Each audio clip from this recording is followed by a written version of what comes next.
강원일보사와 김유정 기념사업회는 김유정 선생의 문학 정신을 기리며 재능 있는 문학 지망생을 발굴하기 위해 전국을 대상으로 문예작품을 공모해 오고 있습니다.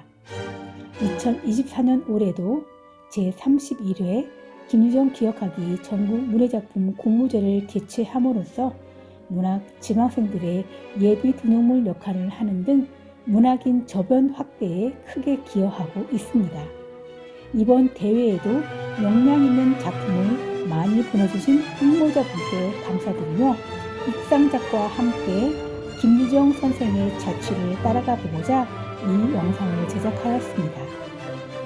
김유정 기억하기를 통해 1930년대를 대표하는 단편 소설 작가 김유정을 길이 기억하고 널리 알리고자 한 대회의 취지를 다 같이 공유해 주시고 홍보해 주시기 바랍니다.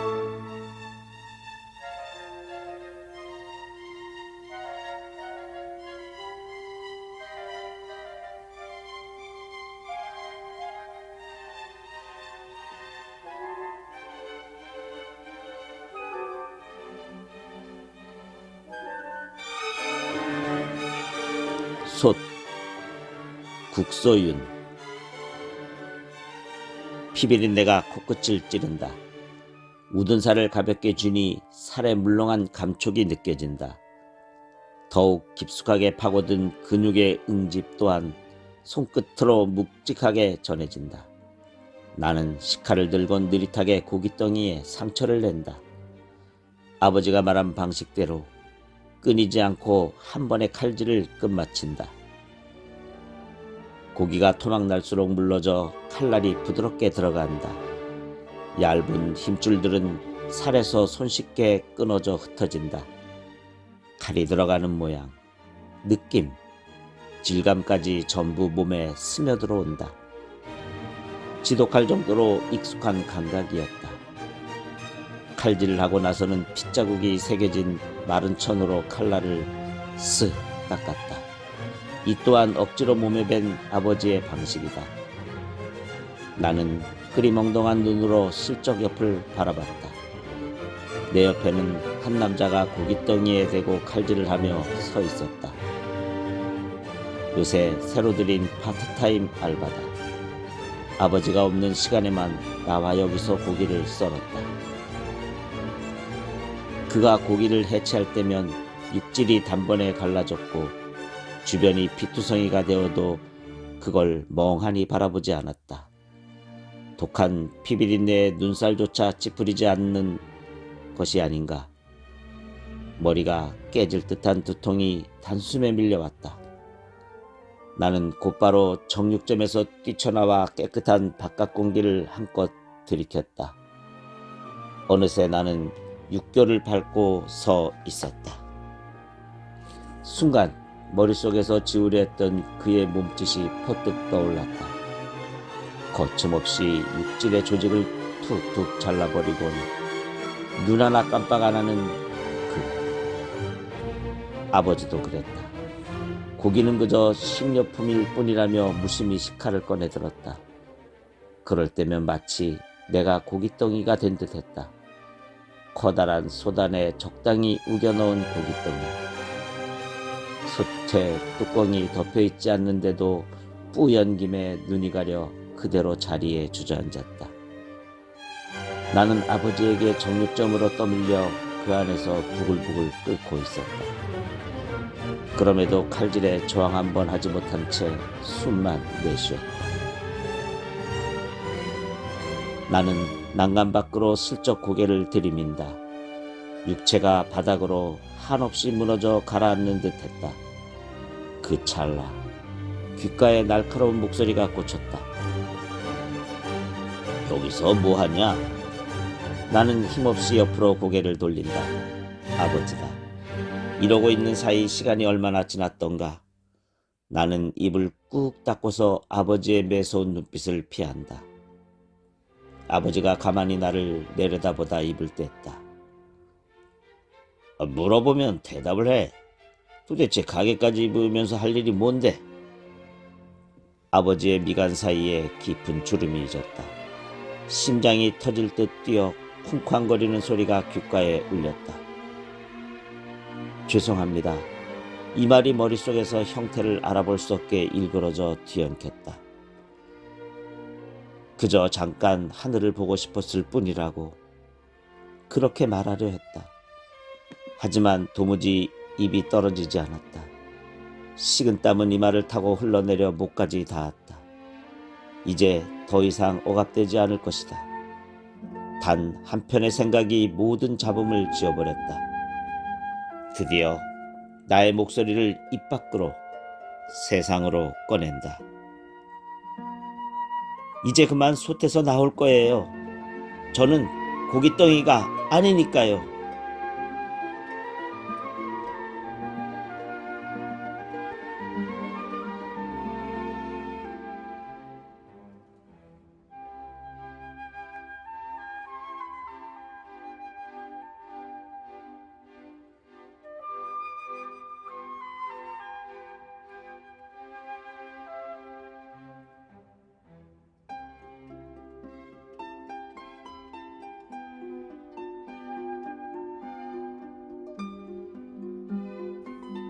두꺼비 장하윤.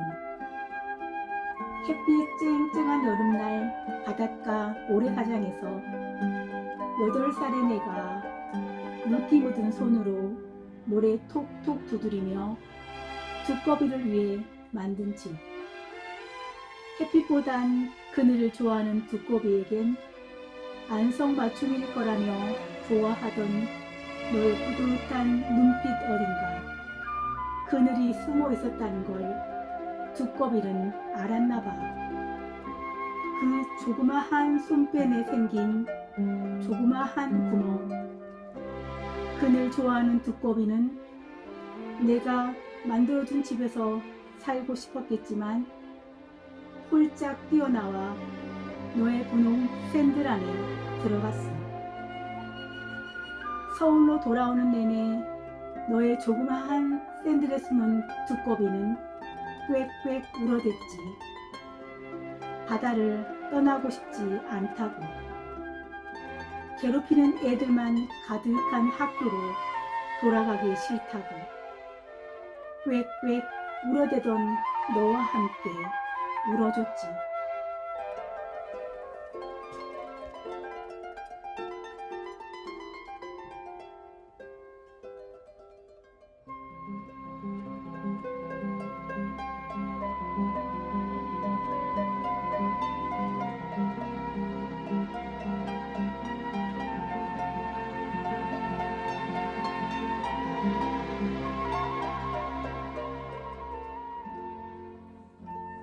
땡볕. 김시연. 나는 오랜만에 부모님이 계신 집으로 찾아갔다. 몇 개월 전 중고로 산 에어컨이 잘 작동하는지 확인할 겸 들른 것이었다.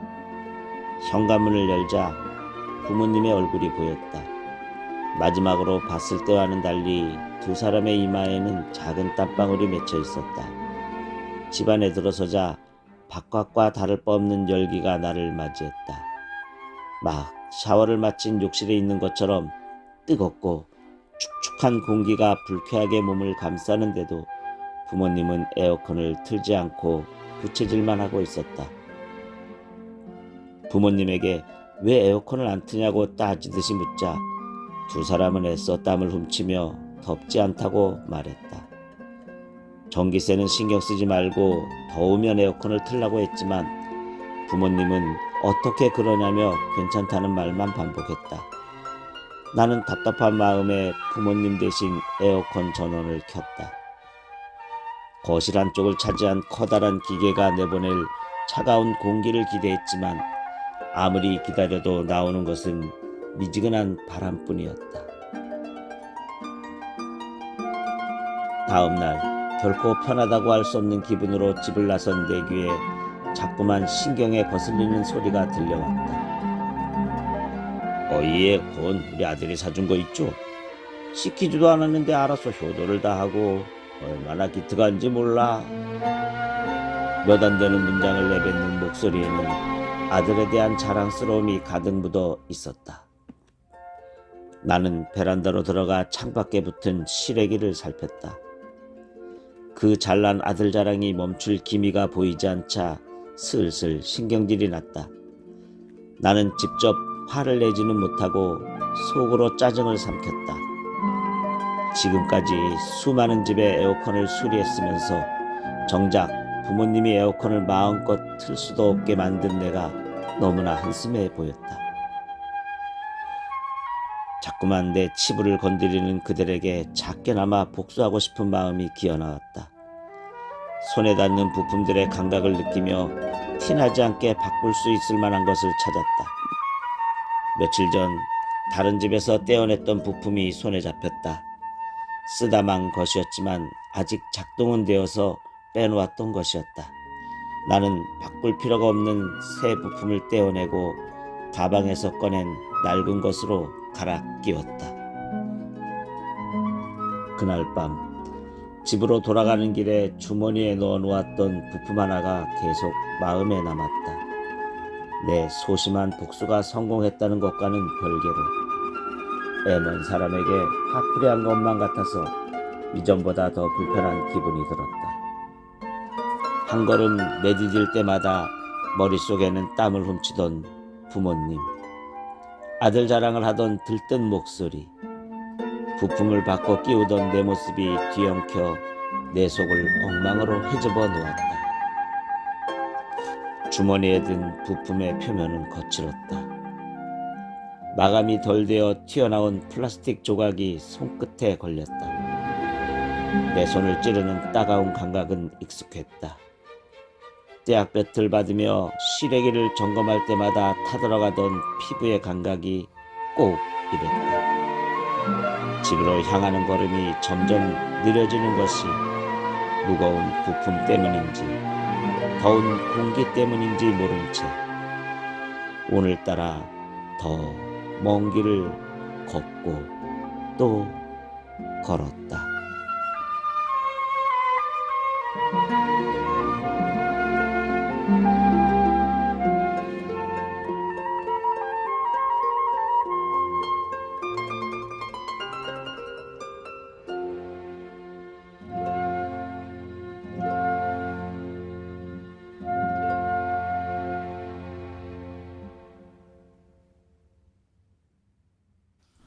평상 영춘기 전영은. 나는 물결무늬 환자복을 입고 침대에 누워있다. 매트리스의 단단함을 잊을 쯤 돌아눕는다. 몸이 접히며 봉합한 상처에 새로운 통증이 생긴다. 반쯤 열린 창문으로 새어 들어오는 봄바람. 한 평짜리 침대 둘러싼 커튼을 부풀린다. 바람이 펼친 밤 겨울의 입김이 묻어있다. 세상에서 가장 얇은 벽은 견고함을 잃고 휘청이는데 휙 날아갈 것만 같은 마음을 다리 사이에 두고 돌아누워 어깨까지 이불을 덮는다. 이곳의 사람들에게는 종종 벽 하나 세워 방 안으로 숨고 싶은 날들이 찾아온다. 한 아이가 그의 어머니와 함께 병실로 돌아온 날, 아이는 벽 하나 세워 방 안으로 들어간다.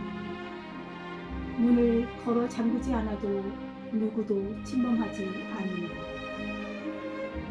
커튼은 벽이었다가 문이었다가 슬픔을 감추는 안막이 되었다가 다시 커튼이 된다.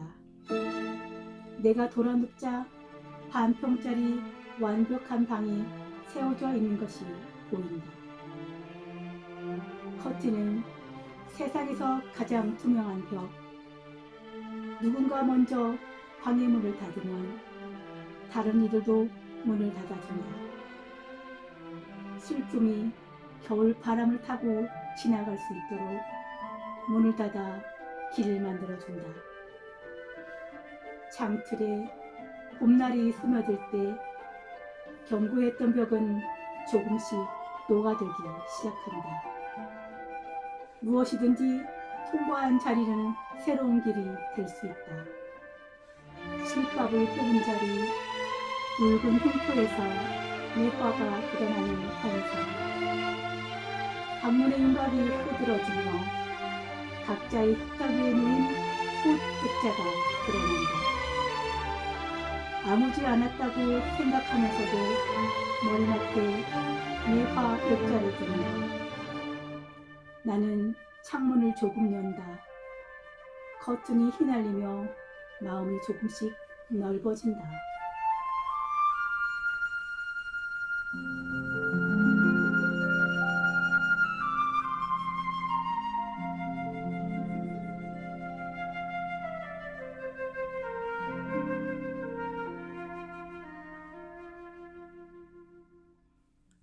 (5월의) 산골짜기. 권오용. 날아 들어온 새가 나갈 구멍을 못 찾아 텃새가 되고 만다는 영양군 수비면 수하리가 내 고향이다. 중국 수양산에 비견될 정도로 경치가 수려하다고 붙인 지명이 수비면이다. 산으로 둘러싸여 하늘이 빼꼼히 뚫려 있을 뿐 해가 일찍 내려앉아 낮이 짧았고 가난에 이골이 난 사람들이 산을 뜯어먹고 살아갈 뿐이다. 하천이 짧고 빨라서 노는 없고 비탈밭에 고추와 담배 농사가 대부분이었다. 산 개구리가 시도 때도 없이 산골짜기를 긁어대며 울었고 밤이 깊고 지치면 그 자리에서 별들이 와글거렸다.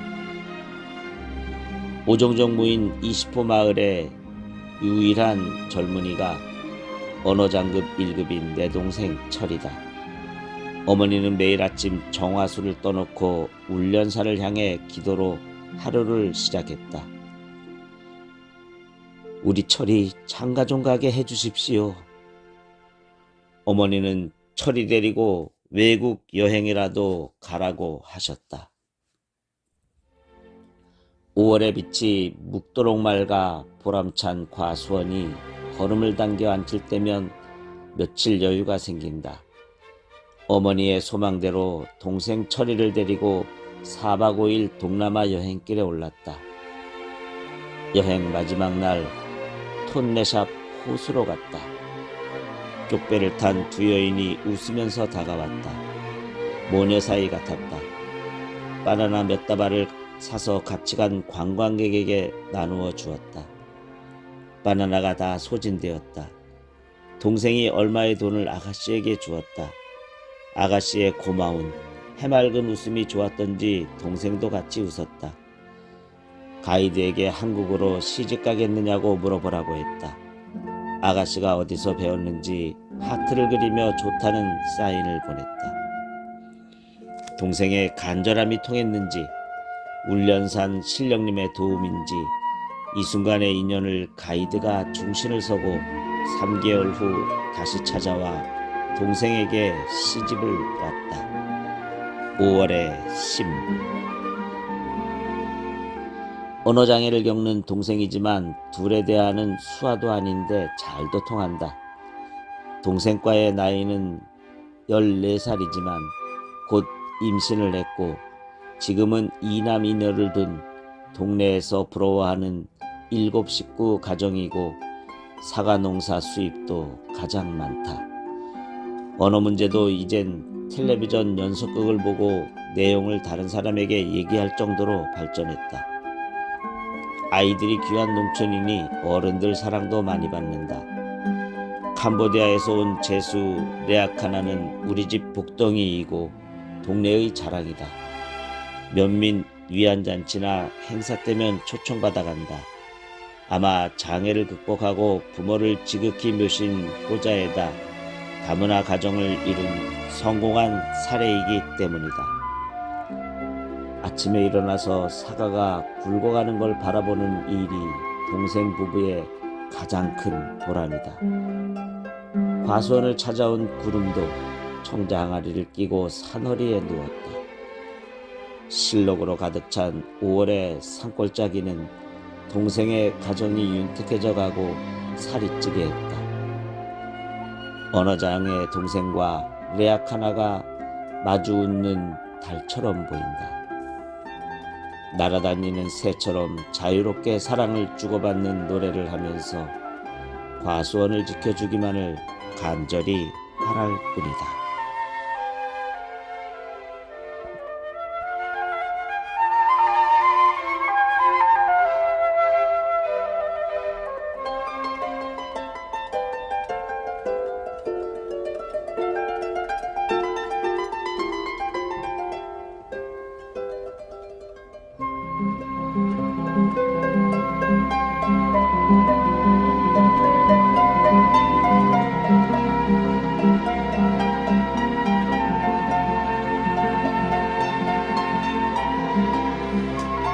이런 음악회 이지현.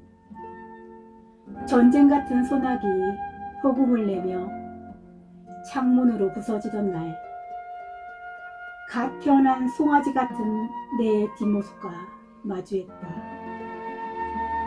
볼품없이 쭈글대고 매끈한 붉고 죽죽한 인주색 한 줌의 육신, 배끝부터 차오르는 노구름을 삼키고 동일한 언어로 아우성대는 이들에게서 너를 멋쩍게 받아하는 순간 아늑한 이인의 침묵에 갇혀버렸다. 전신의 뼈마디가 부러질 듯이 시큰거리고 성대는 갈리듯이 너덜너덜해지고 벌겋게 달아오른 몰골로 너와 닿으니 말캉거리는 입과 잇몸과 엄지손톱만한 혀를 지나 기도를 질주하는 공기의 폭풍에 작은 뇌에 시동이 걸려 너는 이제 운다. 지상에서 가장 벅차오르는 개 이름으로 너는 처음으로 나와 떨어져 연주한다.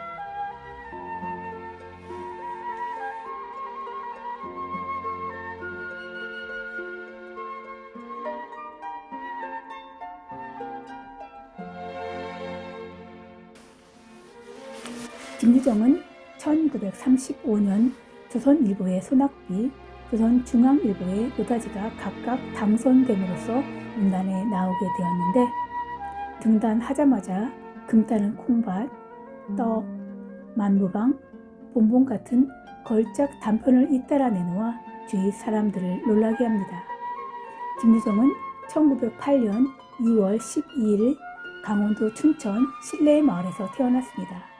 팔남매 중 7째로 태어났으나 어려서부터 몸이 허약하고 자주 햇배를 앓았습니다. 또한 말더듬이어서 희문고고 2학년 때 누런 교정소에서 고치긴 했으나 늘 그 일로 과묵했습니다. 희문고고를 거쳐 연희 전문학교에 입학했으나 결석 때문에 제적 처분을 받았습니다. 그때 김유정은 당대 명창 박록주에게 열렬히 구애했으나 뜻을 이루지 못하고 귀양하여 야학운동을 벌입니다. 1933년 다시 서울로 올라간 김유정은 고향의 이야기를 소설로 쓰기 시작합니다.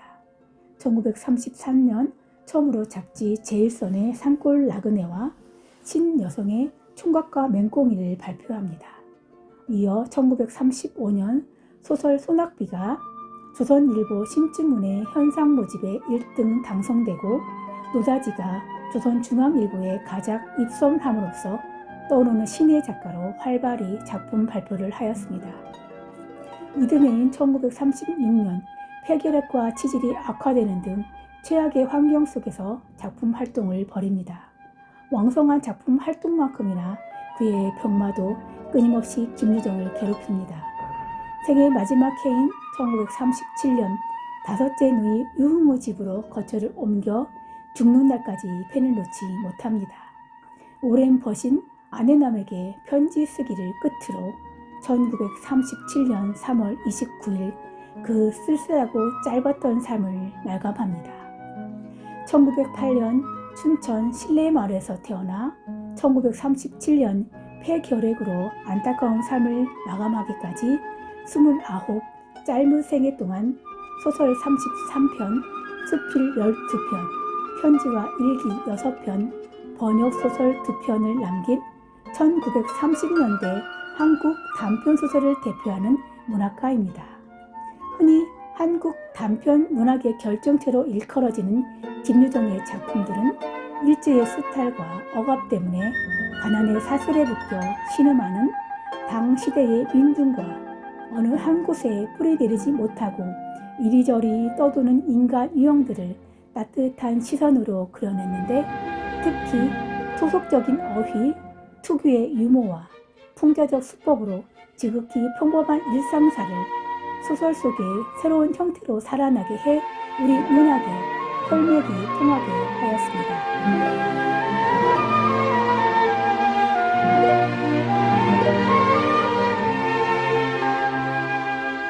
김유정 기념 사업회는 1967년 10월 26일 김유정 문인비 건립추진위원회가 발족된 이후 1968년 3월 29일 김유정 31주기를 맞아 김유정 문인비 건립추진위원회를 김유정 기념 사업회로 개편하고 2009년 9월에 비영리 사단법인으로 등록하였습니다. 김유정 기념 사업회에서는 작품의 무대인 신례마을에 문학 산책로를 조성하는 등 마을 전체를 이야기 마을로 특화하여 김유정의 생애와 작품 세계를 다양한 이야기 콘텐츠로 개발하고 김유정 작가의 문학적 업적과 문학 정신을 알리기 위한 노력을 계속하고 있습니다. 또한 김유정 추모제, 김유정 문학상, 김유정 청소년 문학상, 김유정 문학캠프, 김유정 예술제, 금병의숙 창작교실, 김유정 기억하기 전국 문예작품 공모 등 각종 문학축제와 세미나를 개최하며 김유정 선생 만나기 프로그램 개발에도 지속적인 노력을 기울이고 있습니다. 특히 김유정 문학상은 노벨 문학상 수상자인 한강 작가가 작별로 2018년 제12회 김유정 문학상을 수상함으로써 영시를 공히 한국을 대표하는 문학상으로 자리매김하였습니다.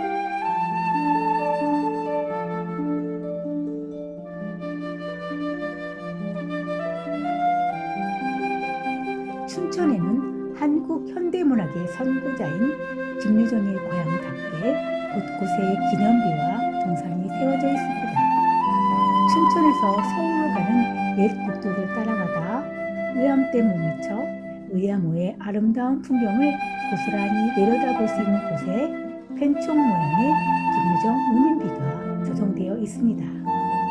김유정 운인비는 김유정 선생의 대표적 기념물로서 1968년 5월 29일 김유정 기념사업회에 의해 세워진 최초의 기념물입니다. 춘천시 신라면 신례마을 금병의수터 앞마당에는 1978년 3월 29일 김유정 기일을 맞아 한국 대표 소설가 김동리가 희호를 쓴 김유정 기적비가 건립되어 김유정 고향 신례마을을 지키고 있습니다. 김유정 선생은 23세이던 1931년 고향 신례마을로 돌아와 야학당을 세우고 그 이듬해 금병의숙으로 개칭해 간이 학교로 인가받아 후학을 가르쳤습니다. 현재 금병의숙터에는 그곳이 금병의숙이 있었음을 알리는 표지석이 남아있고 그 자리에는 마을회관이 들어서 있습니다. 춘천시 삼촌동 조각공원 내에는 1994년 10월 20일 김유정 기념사업회에 의해 건립된 김유정 문학비와 김유정 행장비가 나란히 세워져 있습니다. 김유정의 고향이자 작품 속에 자주 등장하는 춘천 신례마을에 들어서면 가장 먼저 눈에 들어오는 것이 바로 김유정 동상입니다. 1994년 문화체육부가 3월의 문화인물로 김유정 선생을 선정한 것을 기념해 김유정 기념사업회가 같은 해 10월에 동상을 건립했습니다. 김유정 동상은 처음에 춘천 문화예술회관에 세워져 있다가 2002년 김유정 문학촌 개관에 맞춰 문학촌내로 옮겨 현재의 자리를 지키게 되었습니다. 2014년 10월 27일에는 또 하나의 김유정 문학비가 춘천시 서면 금살리 북한 강변에 위치한 춘천문학공원에 설립됐습니다. 영원한 청년 작가 김유정이라는 글씨가 새겨진 문학비 뒷면에는 김유정의 숲필 6월의 산골짜기 전문이 실려있고 문학비 뒤로 잔잔히 흐르는 의암호와 멀리 봉이산이 보입니다.